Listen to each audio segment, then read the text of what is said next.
अस्सलाम वालेकुम स्टूडेंट्स, कैसे हैं आप सब। आई होप आप सब खैरियत से होंगे। आज हमने फिज़िक्स का chapter number 4 work and energy का टॉपिक स्टार्ट करना है, जो कि है वर्क एनर्जी प्रिंसिपल, या हम इसको वर्क एनर्जी थ्योरम भी कहते हैं। ठीक है, ये एक इम्पॉर्टेंट क्वेश्चन है। एज अ लॉन्ग ये आपको बोर्ड के पॉइंट ऑफ व्यू से आ सकता है। ठीक है, चले स्टार्ट करते हैं अपना टॉपिक। हमने सपोज के एक बॉडी है जिसका मैस m है। ठीक है, जब उसके ऊपर मैंने फोर्स लगाई, ठीक है, उसके इनिशियल वेलोसिटी v आई है। जब हम उसके ऊपर फोर्स लगाएंगे तो बॉडी में डिस्प्लेसमेंट होगा।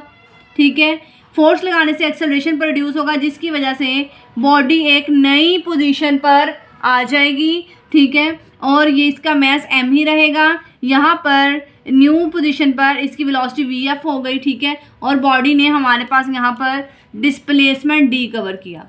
ठीक है, जब हमने फोर्स अप्लाई की तो बॉडी में एक्सेलरेशन प्रोड्यूस हो गया। ठीक है, अब हम देखते हैं कि यहाँ पर जब एक्सेलरेशन प्रोड्यूस होगा तो यहाँ पर जो डिस्प्लेसमेंट आएगा उसको हमने डी कर दिया। ठीक है, हम इसको स्टार्ट करते हैं। हमने वर्क का फार्मूला पढ़ा है कि हमारे पास वर्क बराबर होता है W is equal to force and displacement का dot product of force and displacement is called work. ठीक है, अब हमें पता है according to Newton second law, according to Newton second law हमारे पास F बराबर होता है ma के। F is equal to ma।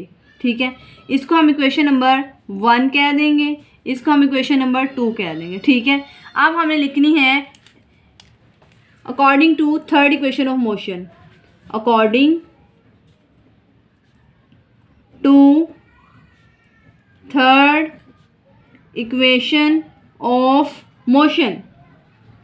Motion की थर्ड इक्वेशन हमारे पास क्या थी स्टूडेंट्स? ये है हमारे पास 2AD या 2AS is equal to VF² minus VI²। ये वही इक्वेशन है, बस मैंने D की जगह पर S पुट कर दिया है, क्योंकि हमारे पास यहाँ पर जो बॉडी ने फोर्स लगाने पर एक्सेलरेशन प्रोड्यूस हुआ है तो उनके दरमियान जो डिस्टेंस है उसको हमने कह दिया है, ये जो डिस्प्लेसमेंट उसको हमने डी से रिप्रेजेंट कर दिया। ठीक है, तो 2AD is equal to VF² minus VI²।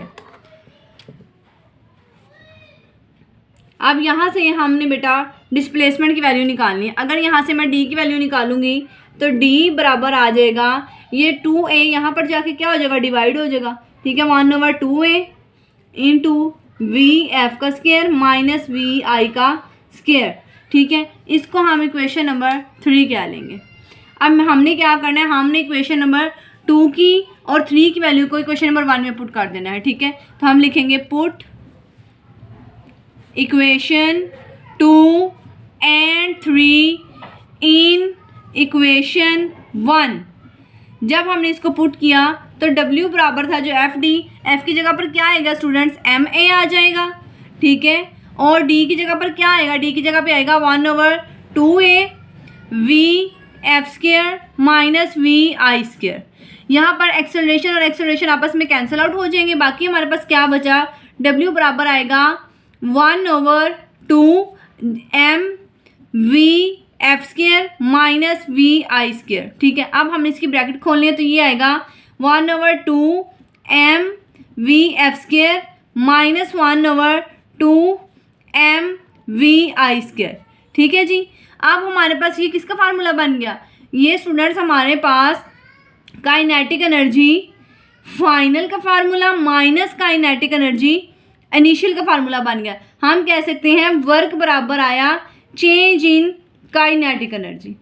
ठीक है, तो हम इसकी स्टेटमेंट क्या लिखेंगे, work done on a body is equal to change in its kinetic energy. तो हम इसकी डेफिनेशन लिखते हैं। स्टेटमेंट क्या है इसकी, स्टेटमेंट की हेडिंग दे लें, statement work done on a body, work done on a body is equal to change in its kinetic energy. Kinetic energy का जो चेंज आएगा वो हमारे पास वर्क डन के बराबर होगा।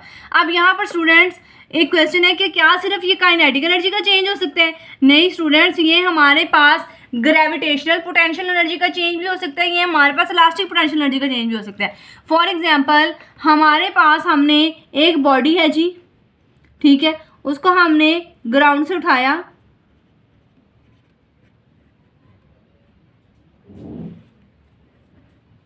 और हम इसको अपवर्ड ले गए।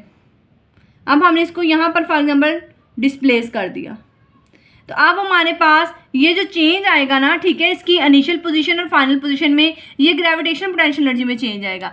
इसी तरह एक और हम एग्जांपल करते हैं। फॉर एग्जांपल हमारे पास ये एक स्प्रिंग है,